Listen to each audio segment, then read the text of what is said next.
விருதுநகர் மாவட்டத்தில் சுமார் 1400 பட்டாசு ஆலைகள் செயல்பட்டு வருகிறது. இந்த பட்டாசு ஆலைகளில் ஏற்படக்கூடிய வெடி விபத்துகளை தடுப்பதற்காக வருவாய்த்துறையினர் மற்றும் காவல்துறை, தீயணைப்புத்துறை சார்பாக ஒரு குழுக்கள் அமைக்கப்பட்டு இந்த குழுக்கள் மாவட்டம் முழுவதும் ஆய்வுகளை மேற்கொண்டு வருகின்றனர்.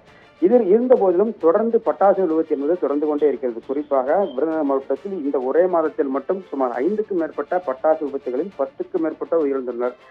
இருந்த போதிலும் இந்த நிலையில் இன்று விருதுநகர் மாவட்டம் சிவகாசி அருகே உள்ள செங்கமலப்பட்டியில் சரவணன் என்பவருக்கு சொந்தமான பட்டாசு ஆலை செயல்பட்டு வருகிறது. சுமார் 50க்கும் மேற்பட்டோர் பணியில் இருந்தபோது ரசாயன கலவையில் ஏற்பட்ட உராய்வு காரணமாக வெடி விபத்து ஏற்பட்டுள்ளது. இந்த வெடி விபத்தில் சம்பவ இடத்திலேயே உடல் கருகி 5 பெண்கள் 3 ஆண்கள் என 8 பேர் உயிரிழந்துள்ளனர். 2 பேர் காயமடைந்து சிவகாசி அரசு மருத்துவமனையில் அனுமதிக்கப்பட்டுள்ளனர். தொடர்ந்து பட்டாசு விபத்துகளை தடுக்க பல்வேறு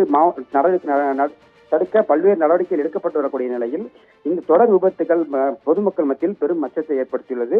உடனடியாக மாவட்ட நிர்வாகம் பாதுகாப்பை தீவிரப்படுத்த வேண்டும், ஆய்வுகள் மேற்கொள்ள வேண்டும் என சமூக ஆர்வலர்கள் வலியுறுத்தி வருகின்றனர். அப்புறம்